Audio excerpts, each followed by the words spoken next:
Welcome to the Middle-Raged Podcast, where your hosts, Adam and Keith, get a bit cross about stuff that really doesn't matter. Bless them. Oh, and we should probably warn you that things can be a bit sweary at times.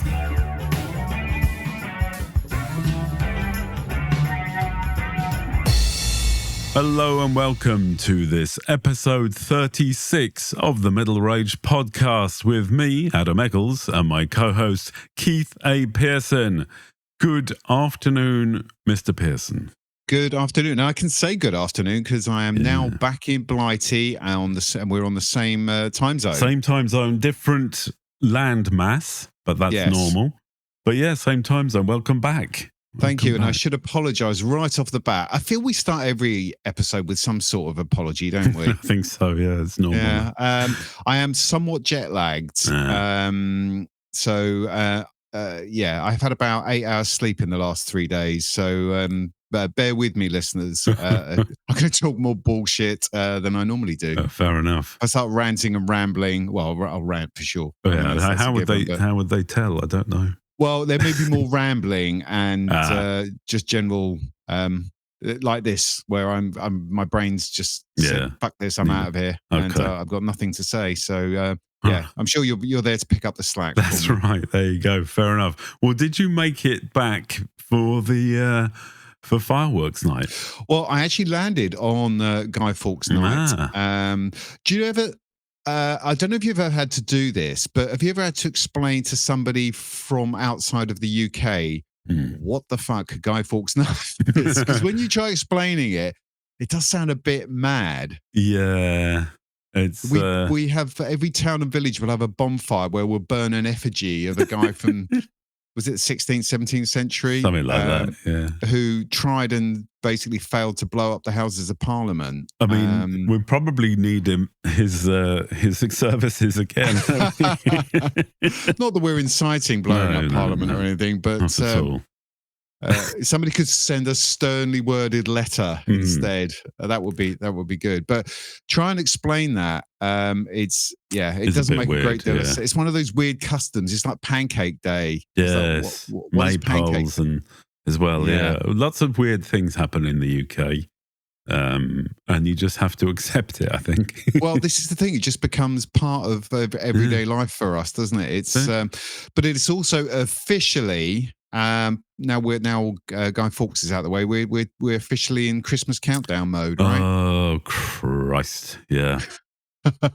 Yeah, I mean, I haven't been to Tesco's since, but I imagine it's like the winter wonderland. Yeah, is all laid out. I'm sure they had night shift people coming in and changing everything around. Elves, mate. Elves, of course. Yeah, yeah. So it's going to be fucking Christmas now until Christmas.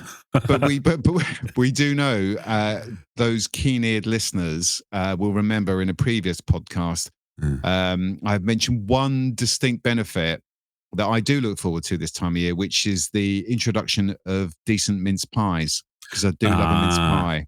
Right, that's true. Yes, I'm not. I can live without mince pies, to be honest. Well, I can ordinarily. I mean, I don't get cravings for them throughout the year, but I do like a good quality mince pie. Yeah. But that said, I'm normally sick of them by the time we get to December. This is the thing, right? You should, if you start Christmas in August, you're just fucking sick of it then by December, right? So calm down with all of the preparation. I don't think we need 6 months of preparation, right? So. Well, all the adverts are now rolling on TV, so we're definitely in that zone. They haven't defrosted Mariah yet, though. I haven't heard. Or Mickey Bubbles, so I haven't heard any of that. But I don't listen to radio really, so I managed to avoid it. But they do play it in supermarkets. They do, yeah. So that's coming down the tracks anytime. Yikes. Within the next week or two, I suspect. Time to order your noise-cancelling headphones on Black Friday from Amazon. Yeah. Oh, of course, yes, we got that as well, haven't we, to look forward to. Black Friday, which is now basically the entire month Black of November. Yeah. How many emails have you had thus far that mention Black Friday? Probably at least half a dozen. And the first one came like midnight on November the 1st. Yeah, Yeah. straight in there. I think I've had a similar amount, and I know that they're going to keep ramping up. Oh yeah, absolutely. And then, of course, Cyber Monday and everything else. So I know we've whinged about all this stuff before, so maybe we'll save that for the next episode, because that will be right in the heart of it by then.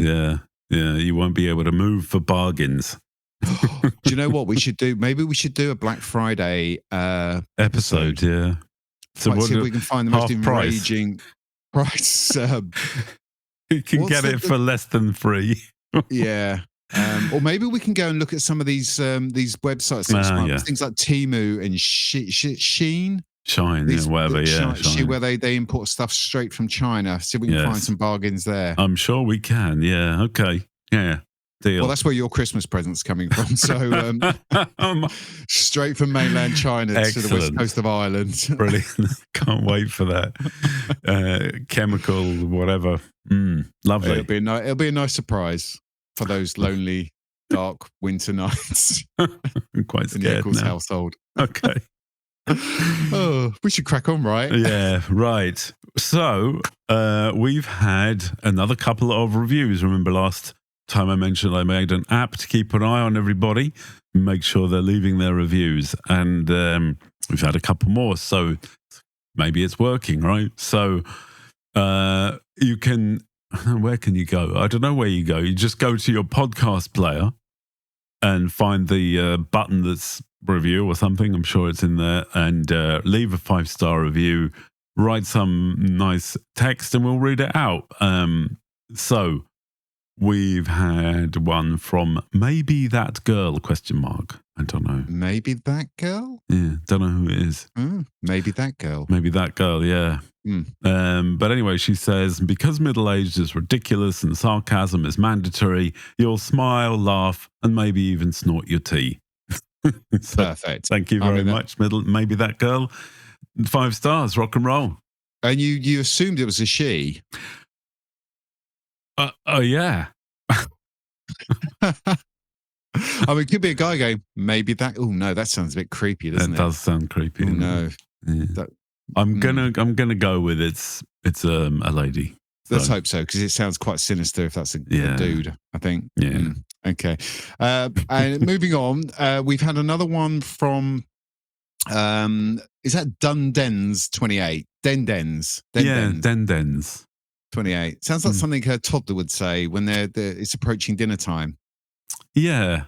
Or is it time for Dendens? Some kind of euphemism for potty. Oh, I need to go to Dendens. Yeah, 28 times. Okay.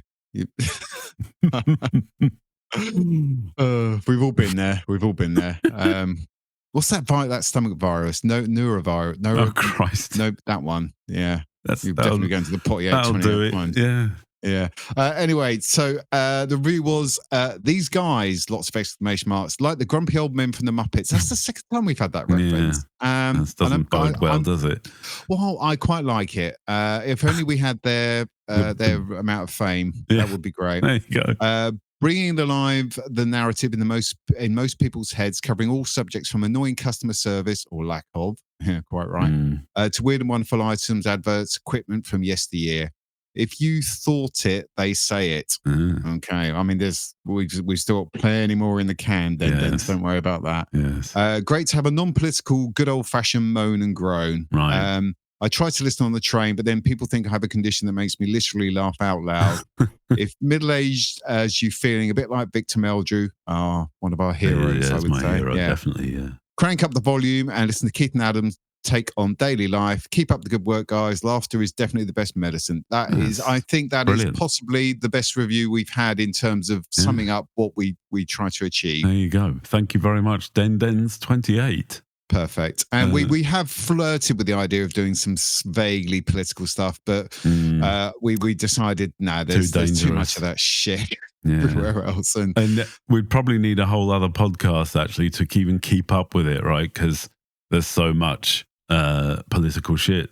And I'd like to think, actually, that we're more unifying, because the stuff we moan about, I think, is kind of universal. It doesn't matter what your political leaning. Right, yes. We can all moan about it and agree that it's all enraging. So that's kind of where we're coming at it from. That's right.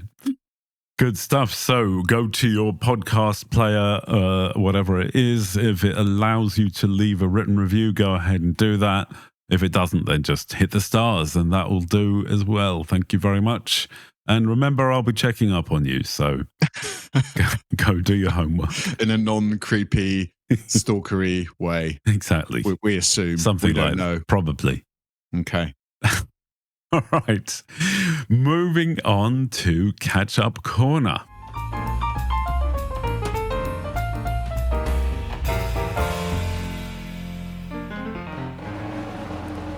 So we've had some mentions on socials. Gabe, good old Gabe, thankfully reminds us that no, he would never ingest or purchase pumpkin spice anything. Good man. Oh, that was the pumpkin spice bacon episode, wasn't it? That's right. I mean, yeah. So we speculated would Gabe actually eat that crap? And no, he wouldn't. So thank God. Good man yourself. So yeah, I did actually have a BLT whilst I was stateside, as they say.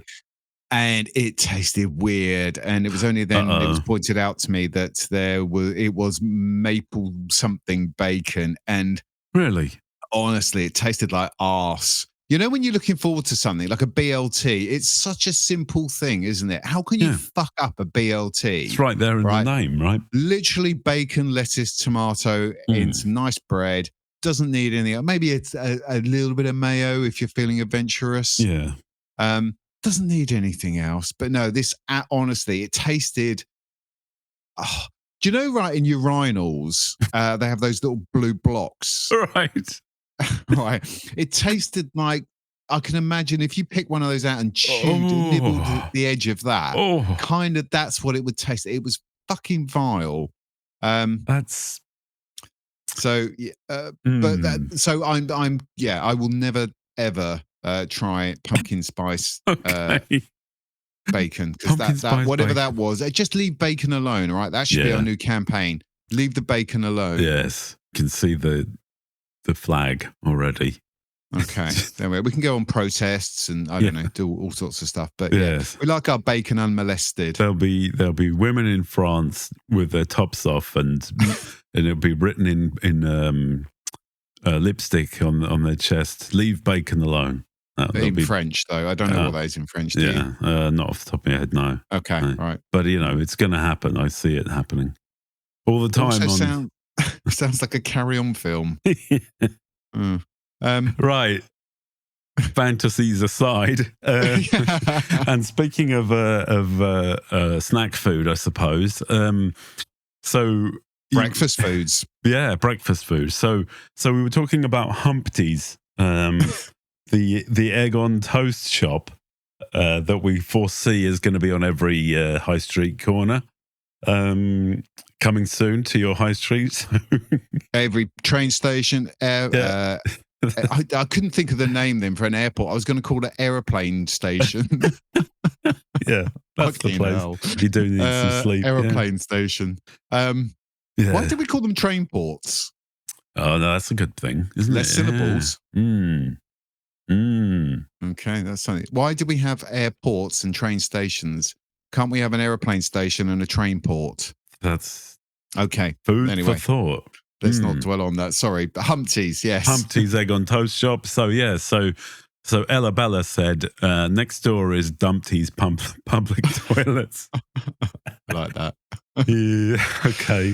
I'm going to Humpty's, then I'm going to Dumpty's. Yeah. Why has Humpty's not got a Dumpty's? I mean, it's I thought all restaurants are supposed to have facilities, right? Yeah, they should do. Yeah, by law. Maybe it's just if it's just a takeaway Humpty's, they can't. True. They don't have to have a toilet. Yeah. Okay. But this place it does make you wonder what's going in those eggs if you really need to go to the toilet straight after leaving. Oh Christ! Best we don't go there. But we had a follow up from that from a Big Bald Man on X. Yeah. Recommended by Egon Rone. I've thought of that while listening to your podcast, Walking My Dog. You can steal it if you like. Well, we have, sir. Thank you, big bald And if you man. don't get that, that's Egon Rone, who's a chef, right? Food reviewer or something. That's it. You're There's the expert a in this guide particular field. or something like that. Actually, it took me a couple of seconds because I was like, oh, yeah. Very good. Very good. Too clever for us. I mean, that's the problem. That's quite a sophisticated gag, I would imagine. Yes, very sophisticated. Big bald man is must be obviously a man of impeccable taste. Well, he listens to this podcast. There you go. There you questionably. go. Whilst walking the dog. Can I just sidebar slightly? Right, it's 4:30, and I'm just sat at my desk thinking it's dark. What's going on? I know it is getting dark. Yeah. Yeah, the winter. Here we go. I was trying to reach for my light and I can't, so I'm going to have to sit here like some crazed lunatic in the dark. We always podcast in the dark. Yes. And naked. You speak for yourself. I have the lights on and the windows open. Good idea. All the neighbours can see everything. Very good. Right. Well, also, Rob, this was a popular post. Rob Brown, good old man Rob Brown. I think he has some books of his own. Hub Rules of the 80s. Yes, definitely worth a read, that one. Yeah. So he said the takeaway version of Humpties is called, this is very good, right? Over and Out. OVA. Yes. Yeah. Very clever. And he's actually done a little picture as well. Yeah. Unless that's actually in his high street, which it could be. Well, maybe Rob runs over and out. Oh, wow. In Swindon. Yeah. You're in Swindon. Okay. Drop in and grab an egg on toast. Perfect. I mean, over and out. Here's the thing about eggs on toast, right? You need to get that egg consistency just right. And it needs to, in my opinion, it needs to be a bit gloopy, right? It needs to be a bit runny, the egg, the yolk. Yeah, I absolutely concur. Yeah. And so now move that to a takeaway. How are you going to eat a gloopy yolk egg in a takeaway? Do you know what you need? You need to somehow seal it into the bread. So when you bite into it, the yolk, the runny yolk is kind of contained within the toastiness. Yes. So we would patent this, clearly, wouldn't we? We would invent some machine or buy it from Temu. Yeah. And we would then encase the egg. Like a pasty. Yes. Exactly like egg a pasty. Or what's that pizza that's folded in half? Calzone? Calzone, yeah. Yes. Something like that. With your eggs inside. There you go. This is really taking shape now. Yeah. I see that. Like, I'm going to get one of these in Paddington Station one day for sure. Do you know how the pasty evolved, or why the pasty evolved? I do, because I had the wonderful fortune, let's say, of living in Penzance. Oh, of course you did. Yes. Yeah, for 4 years. So yes, it's all down to tin mining. Or coal mining, some kind of mining. It was tin, wasn't it, down there? Yeah. I think it's tin. Tin, yeah. Copper. It's some kind of, metal. And the miners would take their meal and, hang on, so what was it? I think it was just cheap leftovers from the night, the meal before, the night before. Right. And because they obviously had dirty hands. That's it. Yeah. So it had the crimped crust bit, so they could eat the actual stuff without getting and then throw away the crusty bit. Yeah. Yeah. So if you're a rat down the mines and tin mines, and you're well fed, aren't you? Yeah. Yeah. On crusty throwaways. But I actually like the crusty bit. I do, or ditto. But now they do them differently. They crimp them on top, don't they? That's right. Yeah. Yeah. You wouldn't hold that bit. It would break off, wouldn't it? I haven't been to Penzance for a long, long time, and probably never will again. But you can get Penzance pasties elsewhere. So I quite like them, actually. The thing is, it's like most things, isn't it? When you have a Ginsters or a supermarket pasty. They're nothing like a No. Firstly, they use the pastry. It's too much pastry. The pastry to meat and veg ratio. Yeah. It's off completely by some off, margin. Yeah. And the pastry's different as well. Yeah, Ginster's flaky, isn't it? Yeah, Ginster's puff. is Puff. It's like a swear word in Penzance. You don't know. It could be literally. Yeah. Don't they have their own language down there? They do. I don't think anyone actually speaks it anymore, but yeah, they do. I thought at some point Cornwall was trying to go for independence. Oh, I'm sure they do. They'd love to. Yeah, they'd love to. It's xenophobic down there, but anyway. Apologies to all our listeners from Cornwall. Have they got the internet down there? Well, that's it. Yeah. Long story aside, I think I might write a sort of semi-fiction, semi-fact book about the early internet one day. Just bookmark that as an idea. But it's going to be, because when I lived in Penzance, that was when the era of the internet was kind of just starting. And in Penzance or in the UK? Just no, in the world, right? But it was just coincidence that I lived there. But that was where it was happening for me. So yeah, I've had these ideas about a non-fiction. So you were dabbling on the internet in Penzance in the early 90s? Correct. Yes. You're lucky they didn't burn you at the stake. I know, exactly. Yeah. Less said about that, the better. But anyway, probably best. Just an idea. Anyway, right. Well, I think that's about enough. Are we caught up? I think we're caught up. I think we're caught up. Yeah. Okay. Should we crack on? Let's crack on. So today's topic, after only 22 minutes, is the Great British Rip-Off, and I suppose this also applies to. I think it's most of the world. Most of the world, yeah. But being that this our primary audience is British, with a scattering of Americans and others. Indeed. But this is obviously we are British, and so and it kind of sounds good, doesn't it? The Great British Rip-Off. Yeah, it's like that. It's on Channel 4, isn't it? Ironically, we're ripping off the Great British Bake Off, so there you go. We do appreciate the irony of that. Well, it's fair enough. So this is about how we're being ripped off every day by all the things that we have to buy. This isn't like luxury goods. We're not talking about luxury things, private jets and all of that. This is the sort of normal stuff that you want to buy every day. And as inflation continues to soar, this is some of the most egregious examples of horrific rip-offs.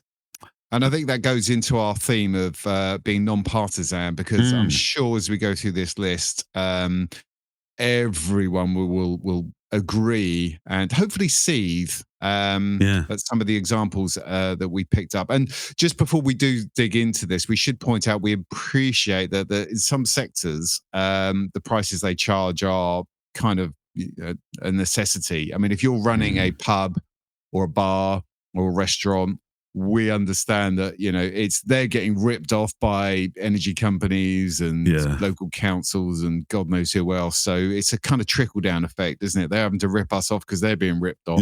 Someone somewhere, and we don't know who, not us, that's for fucking sure, is making a fucking fortune off all of this. And we kind of need to find out who, so we can put them in our stocks from our manifesto. Right. Do you remember? That's a good idea, yeah. Those are still in production, I believe. First one's going up in London. Swindon. Swindon. I think they've already got punishment enough in Swindon.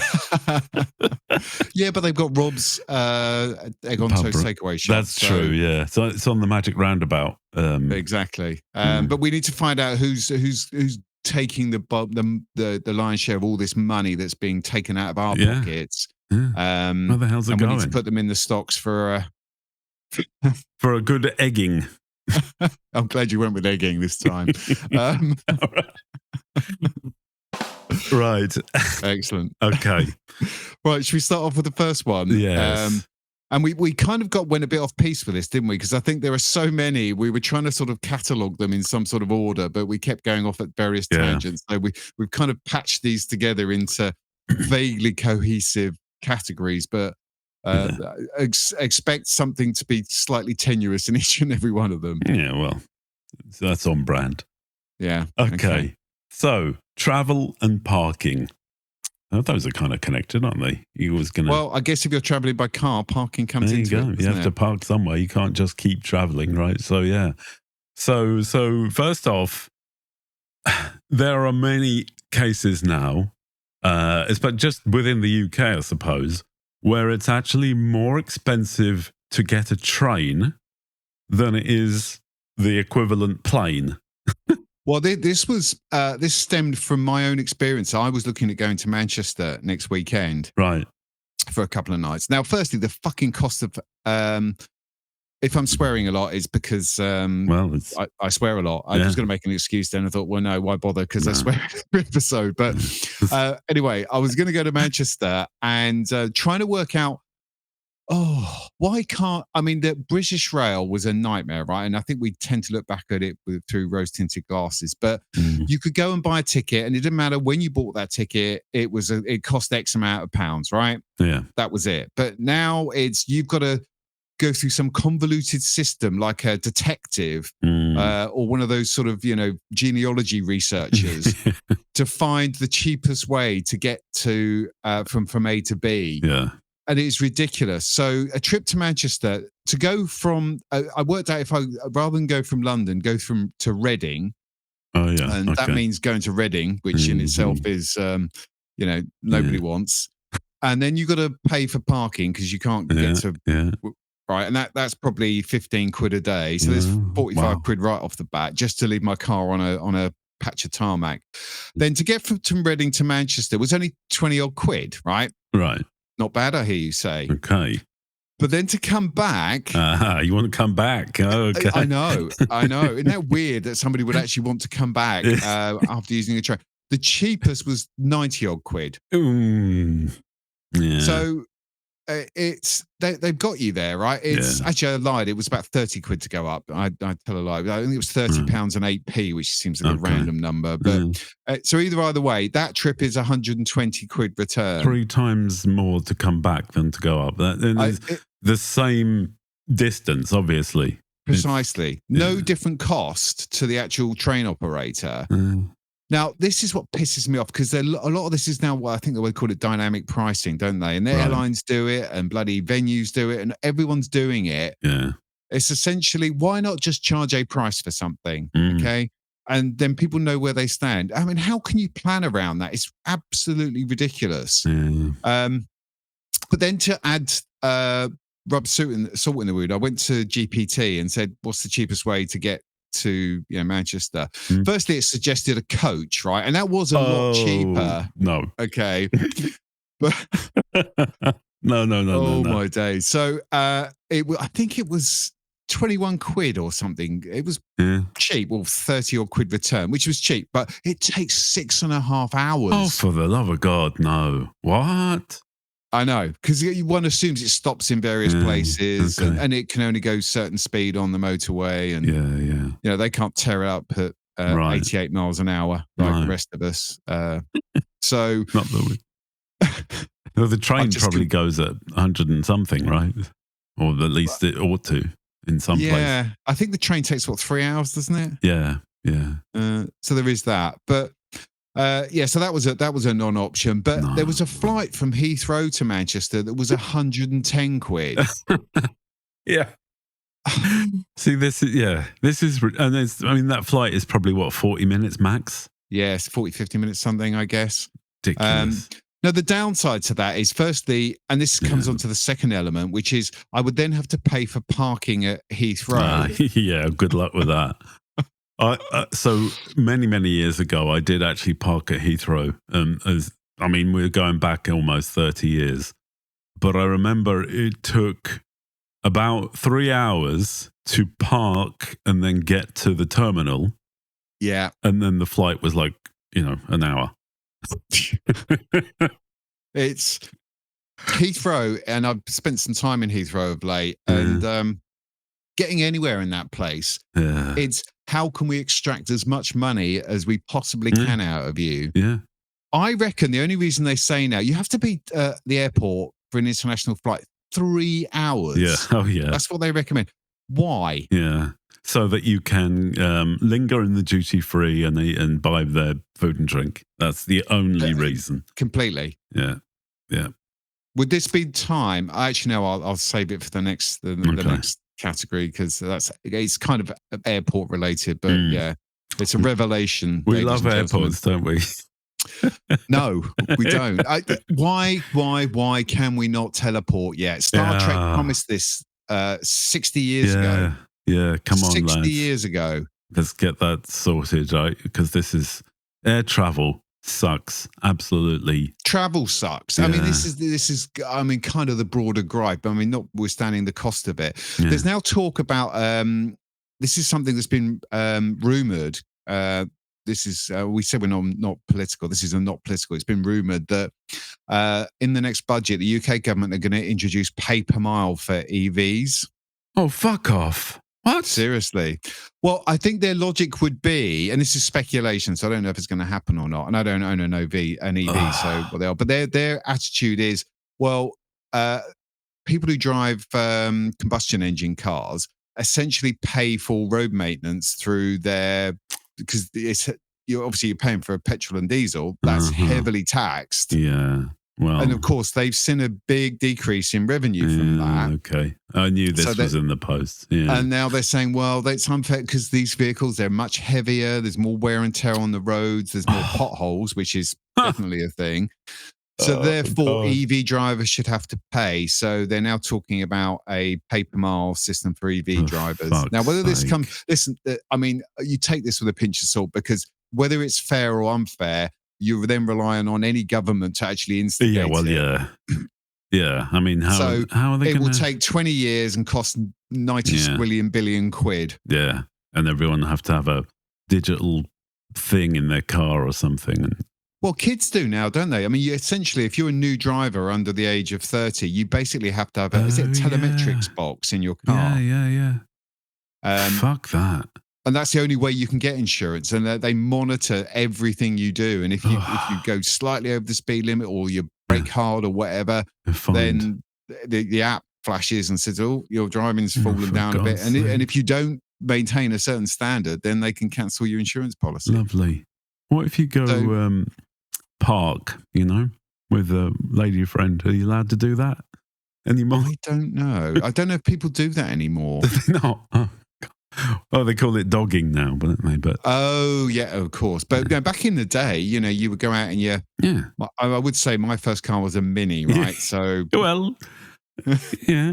So I was much more nubile back then. Yeah, exactly. No one at our age is doing that anymore. Not in the Mini, no. I mean, not in any car. No, I suppose not. God. No, it's not don't worth have the dexterity or frankly the inclination, the libido. Yeah, well, yeah. Those are the days. Anyway, we've gone right off with that one. So, we did put up some of the more egregious airport charges.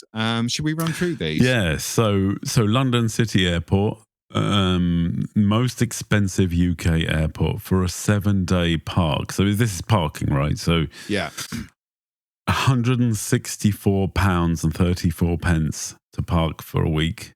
Wow. I mean, if you're taking your car into Central London, you're a psychopath anyway. Yeah. And that's going to cost you whatever, isn't it? Yeah. I mean, I actually would think it would be more like that per day in Central London. I mean, it's bringing us on to just sidetracking slightly or jumping ahead slightly. If you want to park at Wembley for a day, that's 40 quid. Oof. O2, same again, 40 quid. Yikes. Yeah. But why would you drive to these venues? Well, exactly, yeah. You need to be, I suppose, hyper rich or hyper posh or something. No, you got to be unhinged to drive into Central London. I remember once went to see the Pet Shop Boys at the O2, and this was in December. This was going back a decade, 15 years plus. Right. And halfway on the journey, it started snowing, which you'd have thought, that's lovely, December. But the M25 was shut at some point. So I had no choice but to go through central London. Oh. Now, the original plan was to go up early and then go to Oxford Street and all that jazz, right? Right. Do a bit of Christmas shopping, blah, blah, blah. It actually took 4.5 hours. Now, bear in mind, this is, in terms of actual distance, I think it was 41 miles door to door. Yeah. So, yeah, horrific. And that kind of put me off for life, going anywhere within the M25 in a car. Definitely. I wouldn't want to drive in London, not a hope. No. It's full of mad people as well. The people that do drive there regularly, I mean, they must go literally insane. Yeah. No, that's not for me. I hate cities anyway as it goes, but yeah. No. So I guess their idea is if you're crazy enough to drive in London, then you're probably crazy enough to spend 40 quid a day to park at a venue. Yeah. No, I mean, just can't. No, not worth it. Fuck that. So sorry, we're back to our list of airports. Right. So London Heathrow Airport, which is where we all love. Short stay on the day rate up to £94.50 for 12 or 24 hours. Holy shit. Their short stay, I can tell you, is obnoxious. I think it's like, even if you stop there. So imagine you're going to pick someone up from the airport. Right? Yes. You don't know how long it's going to take them to get. When their plane has landed. Well, you're right, but you don't know. I mean, let's face it, Heathrow, it takes at least a week to walk from the gate to the main terminal. I mean, that's a long ass walk, isn't it? Yeah, it is. And then they must have the slowest baggage reclaim on the planet. Yeah. Time before last I was there for well over an hour. Really? Waiting for your bag? Waiting for my bag. So if you're paying for parking, but I think it was £7.50 for something like 20 minutes. Yeah. And then it went up. And I think the parking in the end was getting on for 20 quid for, I think once you go over an hour, so 94 quid for 12 to 24 hours sounds horrific. But even if you're there for a brief time, it's ridiculous. So I found this weird. Shannon doesn't do this, right? My favourite airport, Shannon. You can actually pick someone up and it's free. Okay. But I didn't realize that all the UK airports, because I travel for work quite a bit, and I'll sometimes get picked up, and they people have to pay. They don't even park. They're sat in their car. Drop off. Yeah. Pick up and drop off. 7 quid at Heathrow for a drop off or pick up. What the fuck? Like, yeah. How do you justify that? You're not even there. You barely stop. You're just driving through, and it's 7 quid. It's not like you have an option either, really, is it? I mean, if you're in an Uber or something or a taxi, right? What are they going to do? Drop you on the edge of the M25 or something? You walk from here, mate. The rest of the way. I mean, that's my point about the minute you enter the actual general vicinity of Heathrow, it's a process of extracting as much money as possible, and they've got new and improved security there, which I have to say is pretty efficient. I mean, you don't have to empty your bag anymore. They scan everything in situ, and you think that's great. Why have they done that? And the reason is so they can get you into the areas where you can they can spend money. Nothing to do with just actually streamlining the process. They want you in the bit where you're going to spend money as quickly as possible. And there's no choice, right? You can't bring your own packed lunch, can you? No. And you're there, and everything. Even if you go into like I think I had a Boots there or something, or WH Smiths, and you just want a sandwich, and it's like that's £4.50 for a cheese sandwich. Like, literally a slice of cheese between 2 slices of bread, and a whiff of margarine. And God, 4.5 quid. Thanks very much. Robbing bastards. I hate airports. Now, we were going to talk about the cost of stuff at venues and events, right? Because I know there's probably people now screaming at their phone or digital device going, well, I myself have been to a festival of sorts and paid £7.50 for a can of warm Budweiser. But do you know what? We're now in the situation where people are kind of just accepting of that now. They can't even be asked to be infuriated about it anymore. Yeah. It's just become the norm. You're burnt down from all of it. Yeah, you just, you can't even get enraged about it. If you're going to, I've never been to Glastonbury, have you? No, too much mud. Yeah. Yeah. Oh, we talk about the 70s band. I don't think they play Glastonbury anymore. Oh dear. But I would imagine that place is pretty outrageous as well. Yeah. Well, I stopped going. I went to a lot of gigs for a while, and I stopped going to outdoor gigs, especially in Ireland, because it's basically, there's a band like a mile away. You can barely see them. And you're walking around drinking a pint of rain for 10 quid, 10 euro or whatever. And it's just like, what am I doing? This is not pleasant in any kind of way. I can't hear the fucking music. I'm well too old to be getting off with women. So it's just pointless. Pointless. I tell you what would be interesting, and this is where we're going to ask you listeners to chip in. We would love to see some of your examples or hear about the most ridiculous examples of food and beverages at festivals and events. I mean, O2, £9, £9.50 for a pint of gassy lager. Yeah. 12 quid, I think, for a glass of wine, 15 for a G&T. I mean, those are all kind of fairly well known, but I'm sure there are others. Yeah. The less sort of commercial ones where they're also having it off. I took the kids to a zoo back in September, right? And we were walking around all day, and it was very hot. This is in America. And we went for lunch, right? And obviously you go to the place, and you're always in the zoo, right? You're always kind of thinking in the back of the head, well, it's for the upkeep of the animals. So fair enough, right? But then there's a limit, right?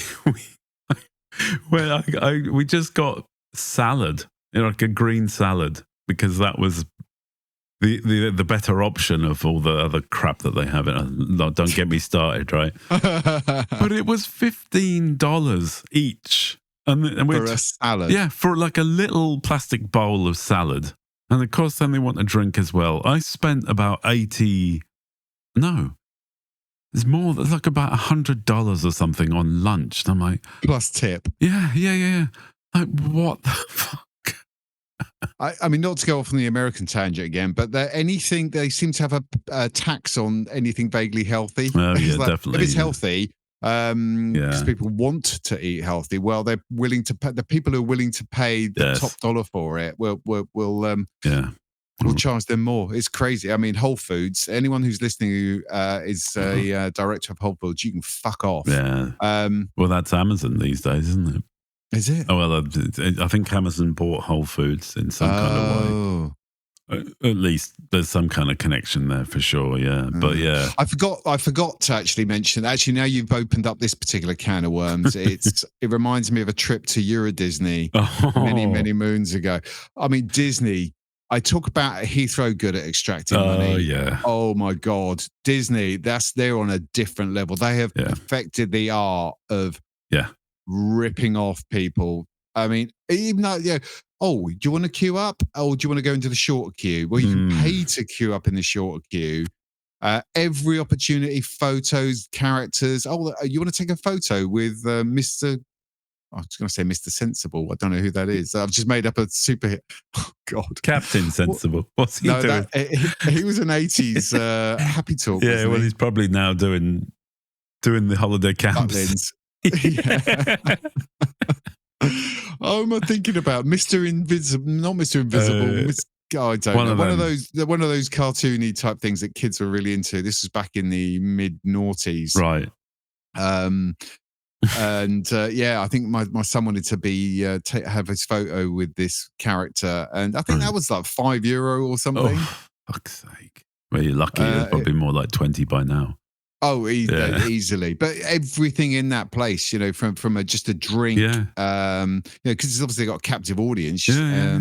So what are you going to do? And kids don't understand money, do they? It's like, oh, I want an ice cream, or I want this, want that. Well, it's Jesus. My sisters went there. They were obsessed with it and taking all the kids and everything. And I think somebody said they spent €9 for a banana. No. Yeah. One fucking banana. No way. That can't be true. Oh, I mean, I can believe it because it's just insane. It's Disney. Yeah. Did it have a princess sticker on it? Maybe. Maybe it was one of those Disney special banana. But yeah. Honestly, if anyone has been to Disney recently, we're primarily talking about Euro Disney. I mean, it'd be great to get an update on what's going on with pricing there, because it's been 20 odd years for me, so I'm a bit out of. Thankfully, I can't stand that shit. Never too late to make your dreams come true, Mr. Eccles. My dream is to not go to Disney. Well, if you want my advice, I would stay at home and just burn $2,000 on the fireplace. That's probably you'll have a better time. I think so. Yeah. God, bloody hell! You get to say you'll come out of it feeling slightly less enraged. Put it that way. Yeah. Well, that would be a good, if we one day, right? If we strike a deal with Spotify or Netflix, and we're weighed down with cash, what we might do is actually we'll go out on special expeditions. Right. So Adam and Keith go to Euro Disney, and we'll video it. Christ, nobody will want to watch that.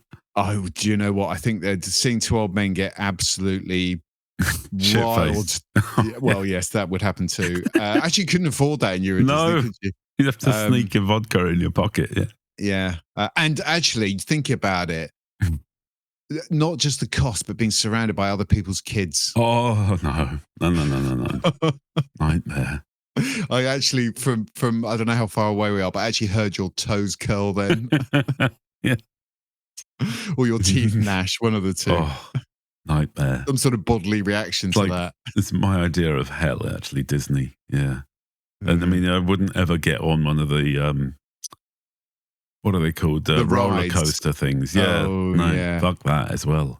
And queuing up. Thing, isn't it? Yeah. 2-hour queue to spend 3 minutes, chucking your guts up. No, thanks. I don't get it. What are you gaining from this? I have no idea. But they're clearly popular enough that people flock to these places. They do. I don't get it. I don't get it at all. But whatever. I think it's a thing you feel kind of obligated as a parent to. Yeah. Kids see the ads on TV, don't they? Oh my God, I want to go to Disney. I want to go to Disney. And yeah, I'm lucky that my kids actually specifically said they don't want to go to that. Well, bless them. Yeah. But I'm nothing to do with you turning them off. Did you know, kids, they've got a Jimmy Savile ride? Oh, Christ. Coming to Rolf's. Sorry, I'm not going to go down that route. Dangerous. Right. Okay. Well, anyway, yeah. How much have you spent on even a simple? It doesn't have to be a pint, right? Just a banana or a sandwich or a salad or something at any crazy venue worldwide. Let us know. Yeah. And that leads us, actually, we kind of sort of touched on refreshments and the like. So that brings us on nicely to number 2, right? Indeed. Well, haven't we've just done that? Haven't we? The cost of a pint in these various arenas, right? So, we did. We're kind of just tripping over ourselves. Although this is a point I need to interject with. Do you remember, listeners? You may remember Adam was bitching about what he considered to be the most expensive pint of lager. Yes. Can you remind us what it was? A Stella, wasn't it? No, it was something Goose something. Okay. I can't remember the exact was brand. it Chicago? Chicago Airport, yeah, correct. Right. And I think it was $14.70 or something.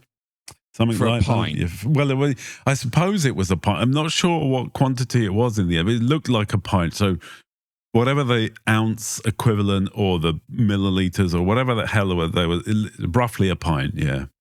Okay. Right. newsflash, Uh-oh. I think I've beaten that. Oh, okay. So, Charlotte Douglas Airport, which is in North Carolina, where I was on Tuesday evening. Right. Again, got there 3 hours beforehand because I was told to. And despite a few complications over baggage and me having to remove £6 from my suitcase and put it into my actual carry-on, because why? Yeah. Why not? Why? Why not? I mean, it's going on the plane, but anyway, that's So I ended up being there. Actually went through everything. It was quite quiet, so I got through pretty quickly. And I was then had to face 2.5 hours doing what? Right? Yeah, scratching your ass. There's a bar there. Yeah. So I purchased a bottle of Corona. You know Corona? Yes. Pretty common lager. I think it's Mexican, I believe. Yes, yeah. So it's pretty popular. I quite like a Corona. Right. So a 330 milliliter bottle. Right. Okay. Okay. The price was $11 plus tax, which took it up to $11.96, I believe. Oh my God. And of course, on top of that, you've got your 20% tip, which is obligatory. Yeah. So that then took it up to, I think, for conversion purposes, just to make it easy, that 330 milliliter bottle of generic lager, of just regular, nothing special lager that you can buy in any supermarket, cost £12, 12 English pounds, once you put tax and tip on top. For 330. So that's not even, that's what? Less than 2/3 of a pint, isn't it? 330 mil. That's, a can of Coke. That's a tiny little, holy shit. So in Sainsbury's, that would be what, like £2 max? Well, even in America, I actually, a week prior, wandered up to a gas station and bought 6 bottles of it for $11.99. There you go. No tip there. No. So, fuck's sake. Is it a thing with American airports? Because on the outward journeys, I've been to a bar in Heathrow, and a pint of Peroni was $7.50, which I didn't think was too outrageous. You pay that in a pub round here. Yeah. Roughly, It didn't feel, like daylight robbery. Yeah. And Peroni's, I would say significantly nicer than Corona. But that was, it wasn't even a nice bar. It was like a canteen type thing. It wasn't like you were paying for the ambience or exclusivity. Exactly. Yeah. The thing in Chicago was just like a tiny little offshoot from the main area. It's like a literal bar in the sort of waiting area near the gates. Yeah. Nothing special. So it wasn't anywhere swanky. That's insane. Yeah, so I think I'm going to go with that. But we did go to the trouble of putting down a list of the most extortionate That's right. pints. Do you want to? Should we run through that? Okay, so the O2 Arena, London. The average price of a pint is £9.48. Wow. And that's Budweiser as well, I think, isn't it? Imagine paying that for a pint of Bud Light, because they sell that. God. Jesus you shouldn't Christ. be drinking that anyway, but well, yeah. No, you shouldn't, but maybe you're driving or something, I don't know. You just want to pretend you're drinking. But and then at number 2, we've got the AO Arena in Manchester. Yeah. Or I'm not going to say they're a bit tight up north, but £9. Yeah, nobody is going to be paying that. I mean, no, come on. No. Well, they must be though, aren't they? What are you going to do? You can't get.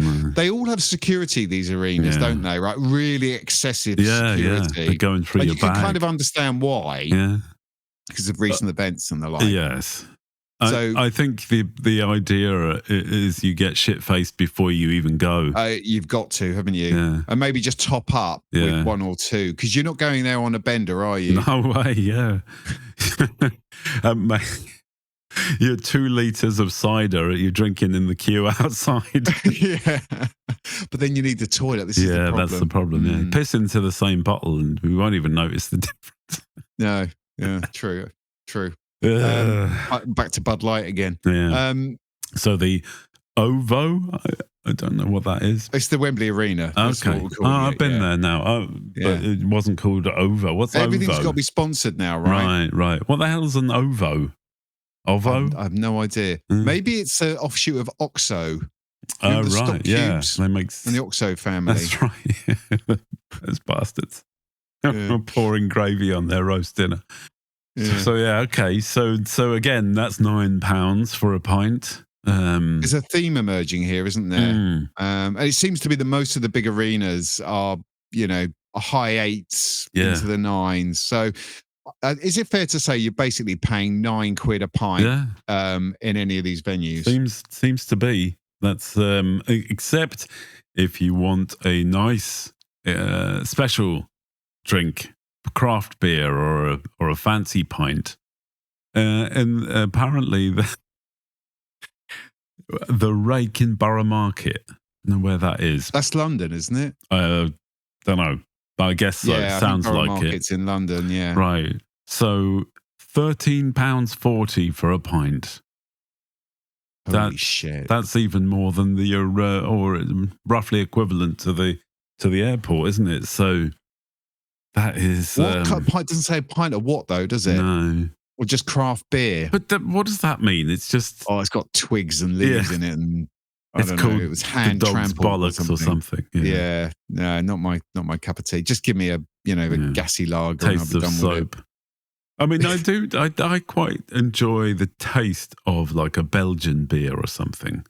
But it's much better to have those in Belgium. Quite, yeah. And they're cheap, though. Exactly, yeah. You wouldn't be paying more than, I don't know, €4 or €5 for a pint in that case. And they're not usually in pints, though. They're smaller glasses, but equivalent, right? We wouldn't be... And to be honest, some of them are so fucking strong, you wouldn't want a pint of... Well, true. I will give a big shout out to... it was where I was staying in America. They had a little Irish pub there called Mary O'Neill's. And they did Harp. Which I didn't think you could even buy anymore. Well, you shouldn't. I remember the adverts in the 80s. It was Harp, stay sharp to the bottom of the glass. Yeah. It does not. No. It was okay. I mean, I didn't mind it, but you got it in an actual pint, which I quite liked. I think they've had those bottles and barrels since the 80s. They could well do. Yeah. But anyway, big shout out to Mary O'Neill's. Fair enough. If you're over in... wherever that was, somewhere in North Carolina. Okay, good stuff. If anyone's there, just let me know. Okay, right. Oh my god, I feel that we've overdone the beer thing here. A little bit, yeah. I've just checked our notes really, and should we just chuck those in? Might as well quickly. So this is a cost per milliliter comparison. So a pint at £9.50 is 1.67 pence per milliliter, compared to milk at 0.125 pence per milliliter, and petrol. Now this is surprising because petrol has gone quite a lot up recently, but that's at 0.1. Is this? Am I saying that, or is it 15 pence? It's 0.15 pence. Okay. So per milliliter again. So you're paying 10 to 13 times more for your pint at the O2 than you do for the petrol to drive there. Wow. Or for the milk in your cup of tea. Look at the production in milk. Yeah. That is insane, isn't it? Have I said this before about the why do we drink cow's milk and why do we think that human milk is... We did. Well, I think we touched on this. That, okay. I think you had some weird fantasy about huge factories of women milking. Yeah. Why hasn't that happened yet? I'm gonna say that sounds a little bit Orwellian, if I'm honest. It's just. I mean, the unemployment would drop significantly, right? What's that really awful Margaret Atwood thing, Handmaid's Tale? Oh, I haven't kind of seen that same sort of thing. Same sort of vibe, really. Okay, I haven't seen that. Maybe you should write that. That could be your take on The Handmaid's Tale. And you've got milking sheds full of... let's not go down. But, I mean, okay, never mind. All right.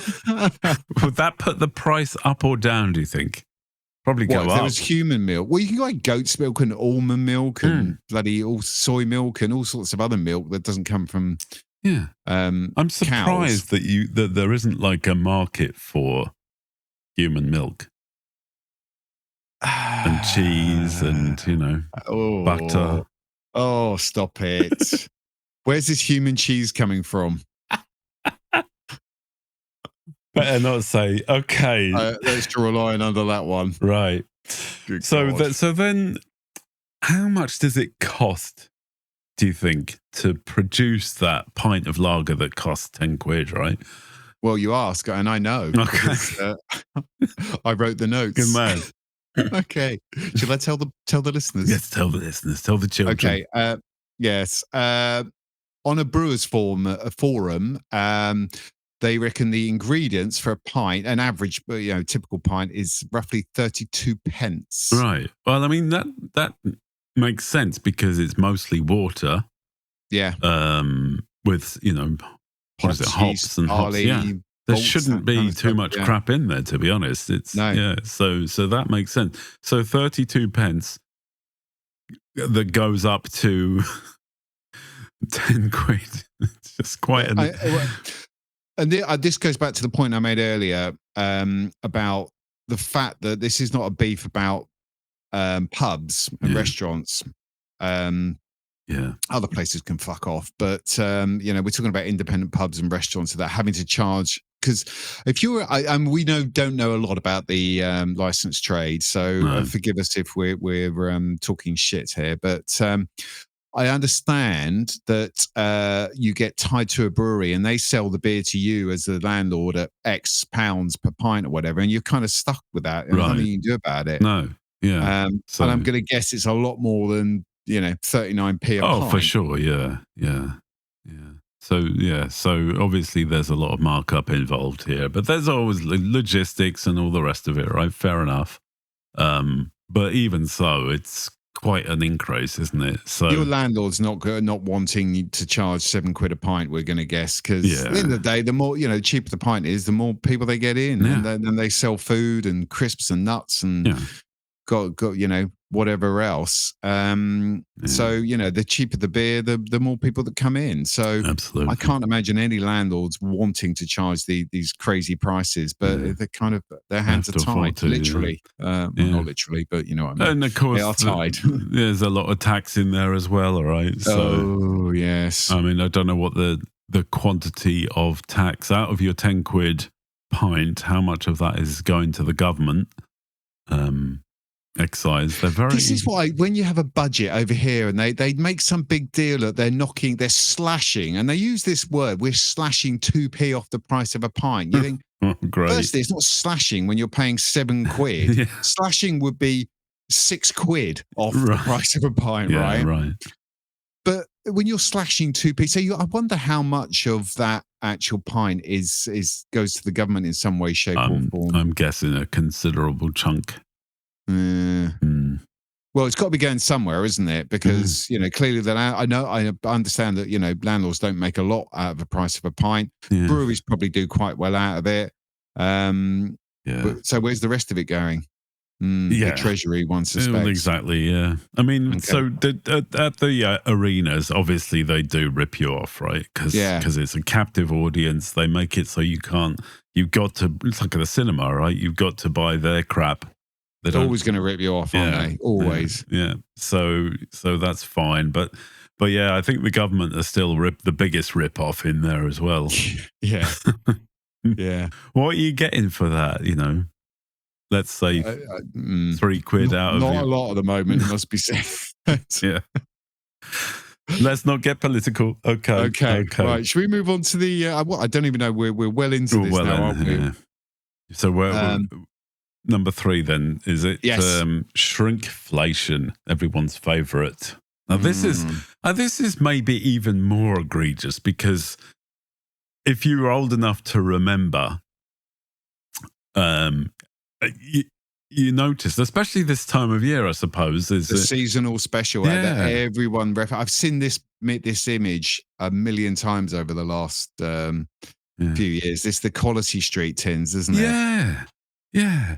And that is the big one. So they used to be, you get the, I mean, okay, some of this might be the the nostalgia, or your eyes, or you're as a kid, everything looks bigger. As you know, if you go back into your old childhood bedroom, right, when you're an adult, it all looks so small compared to when you were there. But there's evidence here as well. This isn't just how you can our hazy recollections.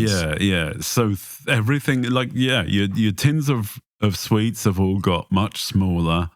I think they used to be the quality sheet. The tin. We call them tins. They're not tins anymore. They're tubs, aren't they? Tubs. So they used to be something like 2.5, 3 kilos. Wow. I mean, that would last a family of 6. December, well into January. Oh yeah, right? Yeah. Okay. Toffee pennies until your teeth fall out. Oh, Jesus Christ. They were always the last things left. When you used to pick them up as a kid, and there's still some sweets left in January, and open it. It's just those bastard toffee pennies. Or the coconut things, whatever they are. I quite like the coconut one. Oh, you can have mine. Yeah. It's a toffee finger as well. At least I had my brother, that I won't name which one, right, used to suck the chocolate off the toffee finger and then discard it. Oh, really? Oh, yeah. No.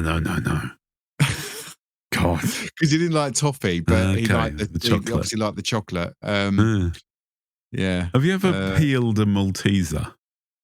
Do you know there are people out there, and I'm going to say this, that when they eat something like that, like a Kit Kat or a Mars bar, they will literally they'll peel the chocolate off and eat it like they're a field mouse or something. It's not just, it can't be just me that's experienced this. I've seen it. I've seen weird things happen. But I do. To be honest, I haven't had a Malteser in years, but I have this thing where I just kind of, it's like a challenge. Can you get all of the chocolate off of a Malteser and just leave You need to get out more if that's how you're filling your evenings. Well, it's quite bleak down here in County Clare. I mean, here's the thing: stick it in your mouth; it'll melt. Oh yeah, well, done. But then the whole thing. No. That's it's a skill. Okay, is it? Okay. It's passed from father to son, generations of the Eccles family. That's right. How to de-chocolate a Malteser. Do you know the best way? Hit it with a hammer. Well, no, because you smash the whole, to keep the middle honeycomb. Oh, you want to keep the integrity of the honeycomb? Yeah, you keep it. Are you actually eating them separately? Are you actually eating the chocolate and then the honeycomb? Yeah. You are? Yeah. Top tip, buy a bar of chocolate and a bar of honeycomb. Save yourself the hassle. Okay. You're taking all the fun out of Maltesers. I'm sorry. I do know that I have experienced someone removing the chocolate from a Bounty bar. Well, that's ridiculous, because the other stuff in the middle, that's going to fall apart, isn't it? No, it's like a block of. Does it? Is it coconut or something? Coconut, something or other. I mean, those. But no, it kind of holds together pretty well. Okay. And I'm not into Bounties. You're not? No. I don't think that I do like a Bounty, but I used to like the dark chocolate one that I don't think they do anymore. Okay. It's like Jacob's Club biscuits. They used to be available in dark chocolate, and you can't get them anymore. Jacob's Club, yeah. If you like a lot of chocolate on your biscuit. That's the one. Yeah. You were supposed to finish that off. Right. No symmetry here. No, sorry. You can tell how well rehearsed we are. Ad lib. Sorry. Right. Anyway, should we do a list of shrinkflation? Yes. Hitters? So these are the things that we've documented. Scientific evidence that shrinkflation is real. So McVitie's digestives used to be the king of biscuits. Yeah, used to be a pack of 400 grams. Has now gone down to 360 grams. So 10% loss. And we shouldn't need to stress that the prices stay the same or go up, or gone up. Yeah. No, yeah. What? Just kind of wondering, what was the point in? I mean, aside from obviously just wanting to rip us off, there is no real gain here from anybody else. Like, it's not like, that makes more efficient packaging or something. No, it's just Like, well, if you just think about it, it's 10% less raw ingredients, right? Yeah. So that's where their saving is, but you're still paying the same price. So basically, they've improved their margin by 10%. Yeah. Yeah, that's it. They thought nobody would know. I wonder who the first one of these was to do this. Right? I'm going to go Mr. Kipling. He's a bastard. Because I noticed, and again, this may just be, I've got no evidence to back this up, and don't sue us, Mr. Kipling. I'm going to guess Mr. Kipling is not a real person like Colonel Sanders. Oh, right, yeah. Okay. Or Aunt Bessie. I'm pretty sure Aunt Bessie isn't real either, but... Probably not, no. Anyway, I am absolutely convinced that the size of the cherry bakewell has got smaller and smaller and smaller. Yes. Or my hands have just grown over the last decade and I haven't noticed. Right.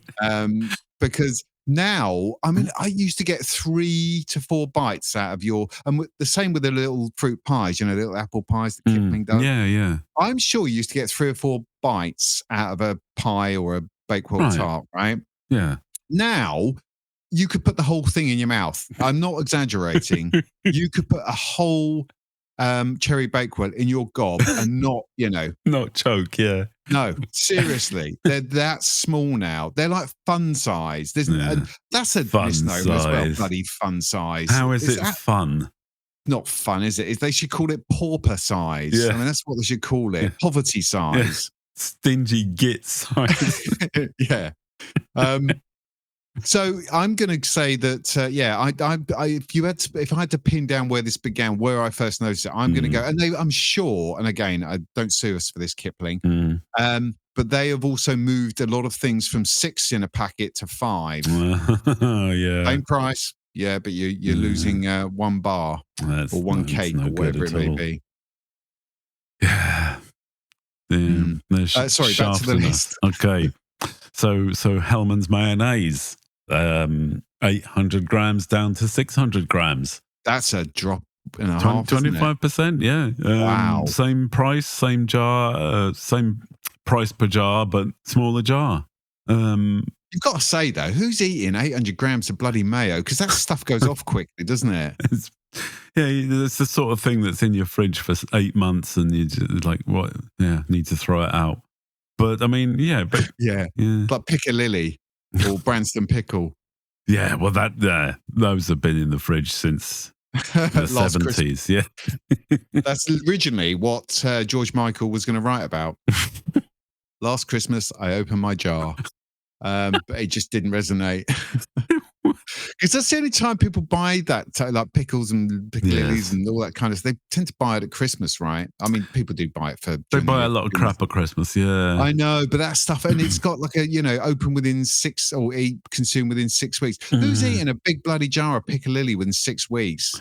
There's probably some old man out there, who's addicted. I like piccalilli, but it's an acquired taste and nobody else likes it. I don't mind a piccalilli, yeah. It's but it's it's not well known.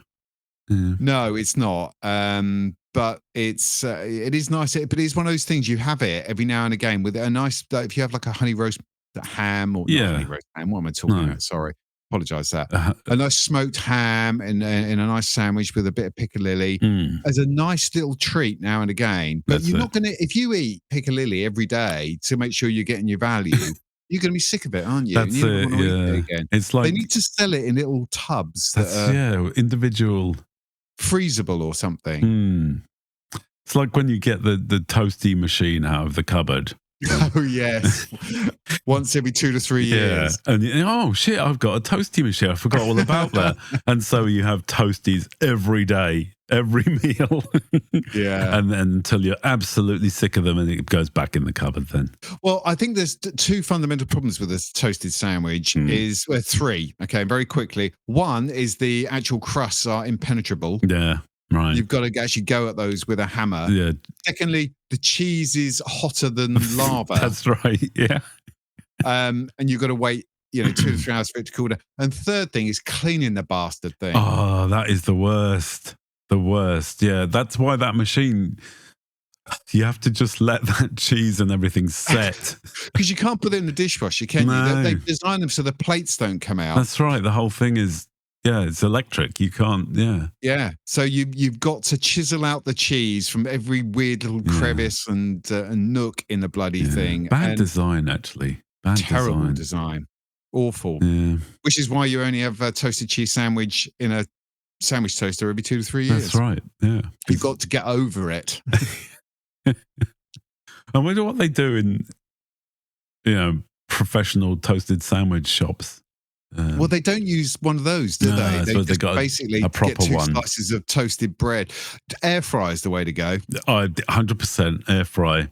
I haven't used my toaster for about 6 months now. Well, listen, I would recommend if you're going to do a cheese sandwich, just do it in the air fryer. Definitely, yeah. You don't need. It's easier to clean. There's hardly any cleaning up to. You can just pop out the little thing, don't you? Yep. Stick it in the dishwasher. Jobs are good. Yeah, Bob's your uncle. You're Lovely. not chiseling pieces of cheese out of crevices for an hour afterwards. That's correct. Yeah. Mm. Okay. Anyway, back to our list. Right. So, Galaxy Smooth Milk Bar. I don't know what that is. It's the Galaxy chocolate, isn't it? Yeah. Don't like it myself. It's too buttery. Well, that's gone down 9% or 9 or 10% from 110 grams down to 100. Okay. And now this is illegal, I'm sure. The Terry's Chocolate Orange. This has shrunk by 13% from 80 grams down to 70 grams. That's... What's your view on a Cherry's chocolate orange? Did I say Cherry's chocolate? Cherry's chocolate. Jesus, I did warn you listeners that I might fall to pieces at some point. Do you like a chocolate orange? So this is one of those seasonal things as well, isn't it? It seems to come out around the holiday period. It does. Along with the after eights and the weird cheeses. Stalwart. Yeah. So I don't mind them. But a couple of pieces is all I can manage, though, because again, they're too sweet. Right? You're not actually eating that like you would an orange, are you? No. Devouring the whole. Well, maybe some people do. Maybe they do. You have to wallop it. This is the one. You have to smash it on the table, right? So, yes, true. Or hit it with a cricket bat or something. Yeah. Again, this may be a fever dream, but I'm sure that they've also introduced. This goes back to a previous episode where we were bitching about offshoots of popular confectionery. I am sure I have seen a cherry. Oh my God! Why can't I say Terry's chocolate? A Terry's chocolate lemon, or was it a lime? Or really? I'm sure I've seen other fruits again. Oh wow! And an apple, maybe. Oh no, a chocolate apple. Listen, okay, I'm almost sure of this. Okay, now again, it may have been a spoof thing, but I'm almost sure that Terry's did a chocolate other fruit other than an orange. Why wouldn't they? Because every other fucker is. I'm Googling it as we speak, and you're right. Terry's chocolate apple. Wow. Fuck's sake. Do you know what then just crossed my mind would be the Terry's chocolate tomato. Oh. Right. Here's a weird thing. I was in Tesco's recently, and they had fruit that I had never seen before. Oh. Bear in mind, I used to be a chef, and I thought I knew about fruit. But no, there was a thing called a persimmon. Have you ever heard of that? Persimmon, yeah. Yeah? You know that? Yeah. Oh, fuck. I've heard of it. I can't say I've ever tried one. Well, isn't it a peach of types? No. It's more like, it's kind of like, I would say it's the cross between an apple and a pumpkin. Something like that. Yeah. Because it's kind of... That's got to be popular on Halloween, right? Well, maybe that's why... for apples, aren't you? Yeah. Maybe that's why it was around, right? But it was, it's kind of crunchy like an apple, but it's more like the texture of maybe not a pumpkin, but like a sort of a turnip or something, or a parsnip. Jesus Christ. It's quite weird. It's not horrible, but it was quite weird. And I'd just never heard of it before. Like fruits that they've been hiding from us. Why? Why aren't we? Maybe because someone sourced a load of cheap. Probably. They couldn't find, couldn't get rid of them, know, other stuff's too, too expensive. I can hear something making beeping Yeah, noise. I was going to say, can you hear that? Because it's stupid messages are coming in, and I'm going to have to shut everything down if I forgot to shut things down. Okay, it's completely your fault this time. Yeah, completely. Okay, I'm happy with that. I wonder on the Terry's chocolate if in Ireland they would for St Patrick's Day do a Terry's chocolate potato. And now that's a good idea. A green one. Yes. Are they still too sensitive about that? Probably be all right. The potatoes. Okay. I don't want some cultural insensitivity. No, right. Okay. I just realised how long this list is. Yeah, we're going a bit long here, but there's a lot. We'll crack on then. So, Ritz crackers gone from 200 to 150 grams, bastards.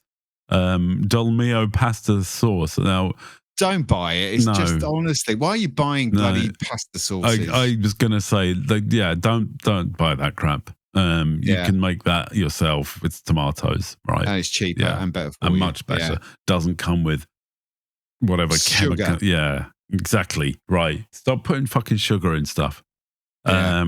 Toothpaste. Except chocolate oranges. Well, yeah. Aqua Fresh toothpaste gone from 100ml to 75ml. And the price rose from £1.30 to £2. Oh, God. Oh, come on, Aquafresh, you robbing bastards. Yeah, that is a bit of again, this isn't a luxury good. This is toothpaste. No. Fucking, everyone needs toothpaste. I'll hope. See, what should have happened? People should have taken to the streets and protested against Aquafresh for that. They should. Because if it was any other type of, everyone would be up in arms. So fuck you, Aquafresh. I'm sure others did it as well. Probably, but they weren't on our list. They're not on the list, yeah.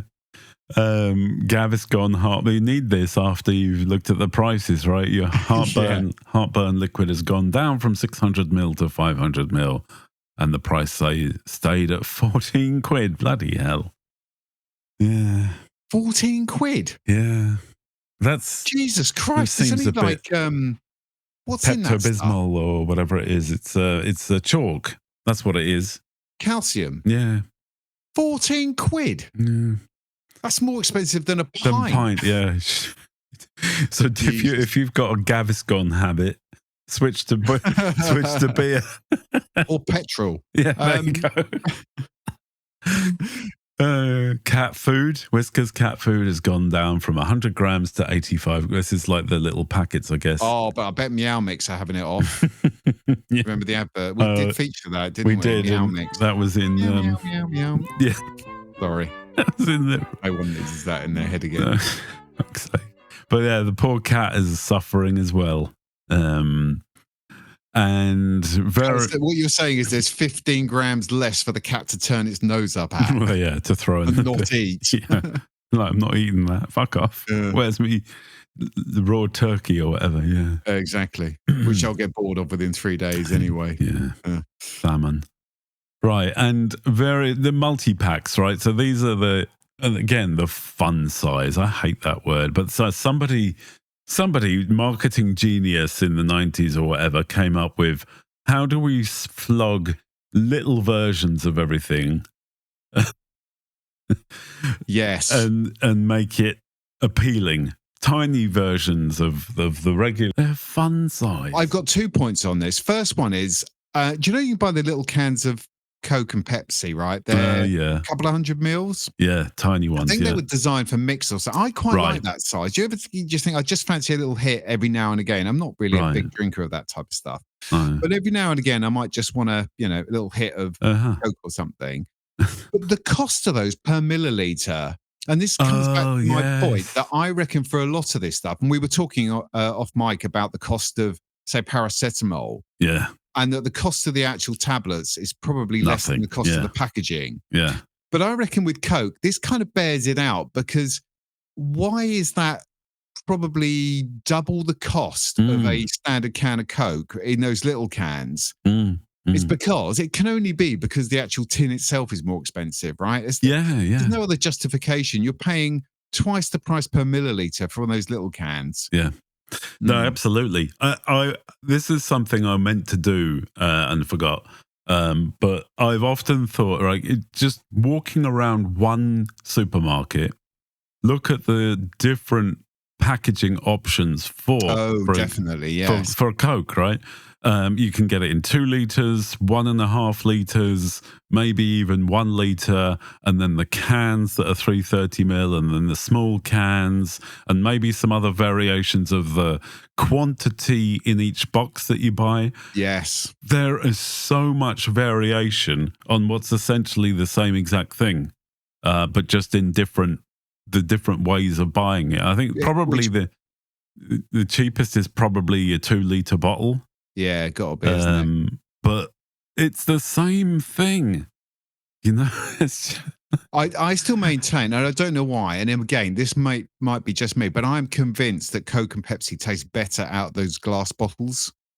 Oh yeah, I don't know why. Maybe it's just it's a psychological thing, but it just kind of tastes better.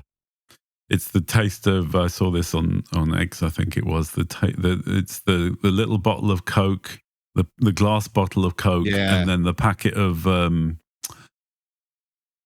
Scampi fries.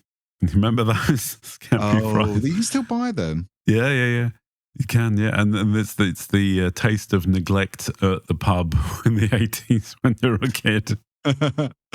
Yes. Go sit in the corner and here's your Coke and Scampi fries. Fuck off. Or a packet of Salt and Shake. Yeah, Salt and Shake. That's the other thing with crisps, these multi-pack crisps, right? They are now, they used to, I'm sure that crisps, and again, I don't buy crisps very often, if at all. But I'm pretty sure standard packet of crisps is something like 28 to 30 grams. Yeah, not much in it as well. Yeah. But you get a multi-pack, it's like, this is something stupid, like 22 grams now. But you open it and it's like, you might get a dozen crisps. I know, yeah. I stopped buying them because of because of that and other things. But yeah, there's nothing in there. And actually, this I don't know if this is still the case, but they had a motto on the Walker's crisps. It was something like, "You probably just see a potato, but we saw opportunity." And I'm thinking, like, yeah, to rip us off, you bastards. Because imagine actually, if you pick up the average potato, it's quite a lumpy thing, right? Yeah. And then compare that to a packet of crisps. There's probably 5 packets of crisps per one potato. If it's a big old potato, like a baking potato size, and you'd imagine that they go for particular types of potato. They probably engineer them to make them a certain size and only accept a certain size potato shape. So you're probably not, because I mean, literally they are crisp thin. So you're probably not far off. There could be 4 or 5 bags per spud. Per spud, yeah. So and that's like what, €1 or a pound or something. I doubt it's even that. What are Walkers paying for each individual potato? They ain't paying €1, are they? No, they're probably pennies. Pennies, if that. Yeah. So the markup on crisps or chips, if you're in the US, is unbelievable. Yeah. Do you remember back in the day, right? I mean, if you lived in a household that wasn't particularly well off, there used to be supermarkets did their own value packs of crisps, right? They were they come in white bags, right? With just plain like salt and vinegar on the front. Yeah. And the only flavors you got were salt and vinegar, cheese and onion, ready salted. Yeah. And they were grim. But they used to say you should be able to buy like 12 packets of that for like 99p or something. Yeah. Probably even less than that. When I was a student, that was how I survived. They managed to do that. So how the hell are we just paying over the odds for Walkers? I mean, I think that's what we're saying here. Simple as that, yeah. There's nothing special about those. I mean, at least Monster Munch and Frazzles, putting some effort in. I mean, they're making them look like something. Yeah. The Walkers is just, it's sliced up spuds with a little tiny amount of flavour. Well, they got to pay Gary Lineker a huge amount of money to advertise them. I don't think you got that reference, did you? Not really. Okay, he was once a footballer, and he's been advertising because he's from Leicester, which is where Walkers are. Okay. He's made a fortune advertising Walkers crisps, and Gary Lineker doesn't come cheap, so we're all subsidising his his income. I mean, yeah, okay. There's go down that route. No, there's a theme park in Ireland. Oh no! Do you know this? No, I don't, but I fear what you're going to say. So, is it not Lineker Land? No, no. Oh, okay. It's Tato Land or something. Tato's, and Tato's is the basically the Walkers of Ireland, right? Oh, so there's a theme park about crisps. Jeez, I've never been there, but I think my sister's okay. Well, listen, listeners, if we can get up to a significant listenership and we get sponsored by, I don't know, Spotify or, I don't know, Cherry's Chocolate Orange, then maybe we could do some, we could do on-the-spot reporting from such places as Disney and Toto Land and other such places. So so share the pod, please, because that will help. Do you think we should just round this off now? Yeah. Or do you think we should go through our very short list of honourable mentions? Yes, okay, let's do that real quick because we're going long again, right? Okay, So these are everyday extortions. These are obvious ones, right? I mean, these are not going to come as any surprise to most people, but they are. We can't not have this episode and not mention them. That's it, right? So first on the list, right? This is the absolute top of the list: printer ink. Yeah. To the point where it's more expensive than gold or blood. Pounds per bloody gram. It probably is one of the most expensive things on the planet. Yeah. And why? Nobody knows. Because you paid 25 quid for your printer. Yeah, well, yeah. There you go. So go on. Razor blades. And I think this is one that is not just for, I'm pretty sure, though I can only go with my very limited knowledge, that this is just as bad for women with their razor blades as it is for men. That they are, how can something so small cost 4 quid? And last 5 minutes. Yeah. Exactly. Yeah. Bring back those Bic razors that used to, and they used to have to stick little pieces of tissue paper on your face, rasp your face off. But they lasted 6 months and they cost 20p. So it's a tiny, tiny, thin slice of metal, lads. How is it? And some of them are locked up in the special lock-up thing because they're so expensive. That's the thing, isn't it? If something has to be something is rudimentary as a bloody razor blade has to be locked up, then you know that it's being it's taking the piss. Right. Electric toothbrush heads. Now this is poignant because why? It's not even the full toothbrush. It's just the top of the toothbrush. We've talked about this before. You can buy a 3-pack of toothbrushes. Yeah. Is that the plural of toothbrush? Toothbrushes? Toothbrush eye. It sounds like it should have a plural name, but let's go with toothbrush eye. Yeah. The Latin.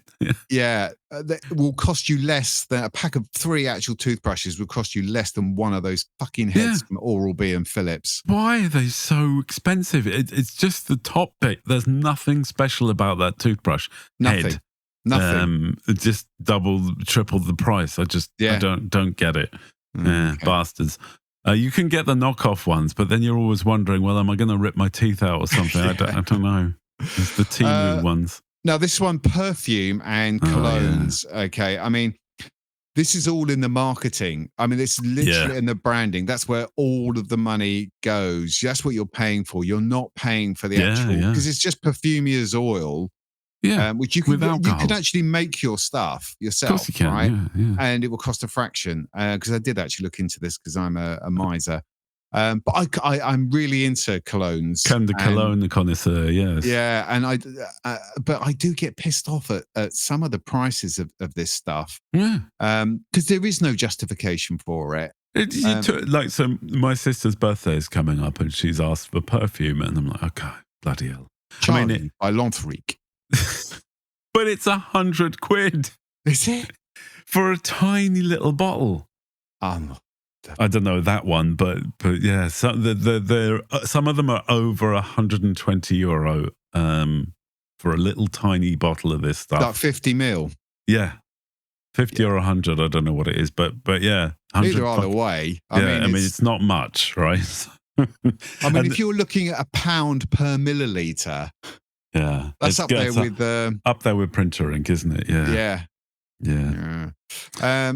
What else have we got? We got olive oil. Now I can't get enraged about olive oil because I don't use enough of it to care, to be honest. I suppose, but it can vary, right? Depending on how many virgins are in the title. Extra virgin. Yeah, it can go from £8 for a bottle to something ridiculous like several hundred. But those are the fancy ones. I kind of take the view on that though, that something's got to. I don't know how many olives you've got to crush or grow. To get into a bottle, but I can kind of think, well, okay, fair enough. If there's a bad harvest or something, I mean, you can't make olive oil without olives, right? And if there's a bad olive harvest, fair enough. So I can't get annoyed about that one. Okay. Although I do agree it is crazy expensive. Yeah. Coffee. So this is mainly in the upsell of it's not the actual coffee, it's the bullshit tax that they put on it. It's this Starbucks and all the others. Costa and all those, what's it called? Whatever. Cafe Nero is Nero's, yeah. Basically, you're paying £4 for brown water. Yeah. With a hint of vanilla or something. Yeah. All the made up bollocks that they put around it. I suppose that's the sign. If something has elaborate marketing and naming and all of the culture surrounding it, it's going to be a rip-off. You're getting mugged off, aren't you? 100%. Yeah. And last but not least, how could we have this list of rip-off prices without mentioning the most... Honestly, words fail me, right? Bottled water. Yeah. It's water. Water. Where does water come from? It falls out of the sky. I mean, it's literally everywhere in England at this precise moment. It's pissing rain here, you could put a cup outside, come back in half an hour. There's your cup of water. I know. And you could just tip that into one of those Brita things, and you've got basically the same thing. Yeah. I mean, it's probably fairly clean coming out the sky, I guess. I mean, if you're putting it into a plastic bottle, it's going to get contaminated to some degree, right? It's not pure, no matter what they say. Well, exactly. Yeah, it's those bottles. That water has a sell-by date on it, right? And it's always like, oh well, the water's filtered 10,000 years through mountains or something. Great. But why has it got a sell-by date of next month? That's a very good point. I think it's probably because the plastic that it's in. It's nothing to do with the water. It's the bottle. Exactly. It starts to, I don't know, break down the plastic or something. And you're drinking microplastics and crap. Yeah, lovely. Nice. But why is it you can look at a show? I mean, even Coke, which we know is a rip-off, right? And Pepsi and all the other stuff, right? At least you're paying for something in there. I mean, it's water. And other stuff. Why is the same size bottle of water, Evian, we're looking at you, the same price when it's got nothing in it? It's literally just water. Yeah, exactly. Yes. There we are. Water. I think that concludes the list, right? I think we're done. Yeah, raged out because everything is gone far too ridiculous on the cost. Yeah. Should we have a happy ending? Okay, let's do that.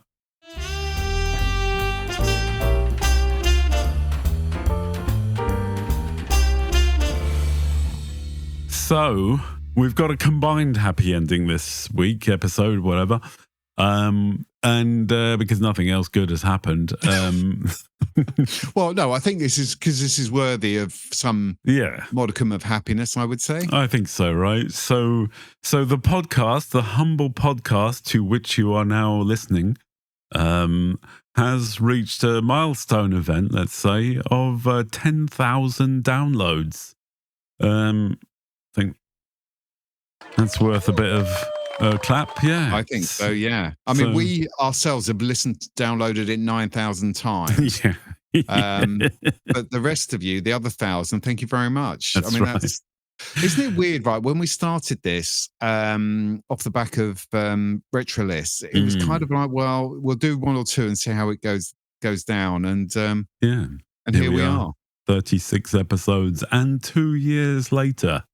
Oh, it is 2 years next week. Yeah, officially we're at the 2-year mark. But I think if this was a school report, it would be, not spectacular, slow but steady progress. Keep it up. Right. See me after lessons. Yeah, and then one of us, goes downhill rapidly after getting addicted to Terry's chocolate oranges, or potatoes. Do you remember, what do they call it? Home economics class. Oh, yes. Yeah. So I think I got sent down the town to buy the teachers shopping every single class. Oh, so nothing for the actual no, class? because I was a boy, right? Only this was back in those days, right? So the boys have to go and do the shopping and the girls do the actual cooking or whatever. Wow. Okay. That was... As tempting as it is to pass comment on that, I think we should skirt over it. Okay. All right. Because we would like to have 10,001 pod downloads. I'm not saying I agree with that. Like I actually went on to become a chef.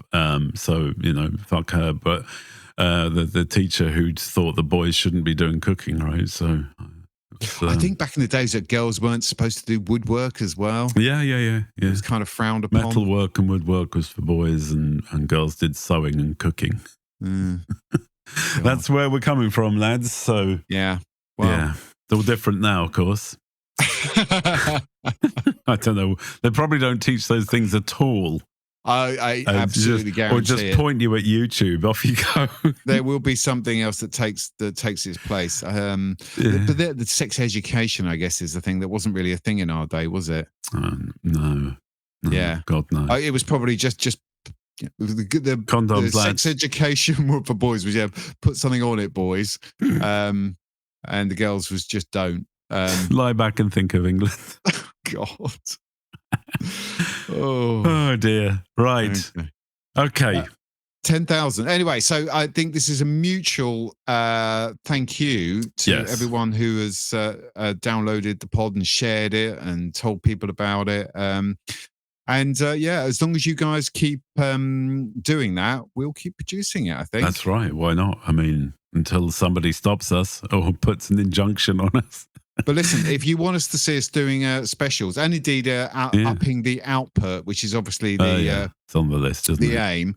Not to put too fine a point on it, chuck us some dosh, and we'll be able to do that. There you go. And you can go to buymeacoffee.com/middleraged and do your donations there. So you can sign up for £2 a month or just £5 here and there or whatever you want to do. And you can attempt to beat the sweet. Yes. Something like 12 coffees. I think it was 11. Oh, is it? Well, you need 12 to beat. 12 to beat then. Come on. Okay. You can do it. 12 coffees. Will anyone beat the sweet? Nah. Not going to happen. Oh, you're going out and saying that? Well, I'm just looking for someone to prove me wrong now. Okay. There's a challenge. Psychology thing. Well, do you realise if somebody does, we're going to have, and just hope their name is something that rhymes with beat. Yeah. Otherwise, we're going to have to come up, because beat the sweet kind of just rolls off the tongue, doesn't it? That's right. If their name's Mr. Meat. Beat them. Oh dear. Yeah, it's going to be something called Meat. Alexandra, and we're just not going to be able to deal with that, are we? Yeah, you need to have a name that's easily rhymable. Come on. Or we'll use your surname. One of the two. We'll figure something out. Yeah, we'll work it out. But you've got to beat the sweet, and until that day comes, we'll worry about that if and when it does happen. Exactly. More likely if. Yeah. Oh, well, don't forget to review us on your podcast. Go sign up for a couple of quid a month. And see you in a couple of weeks, I suppose. If not sooner. Yeah. Till then. Have fun.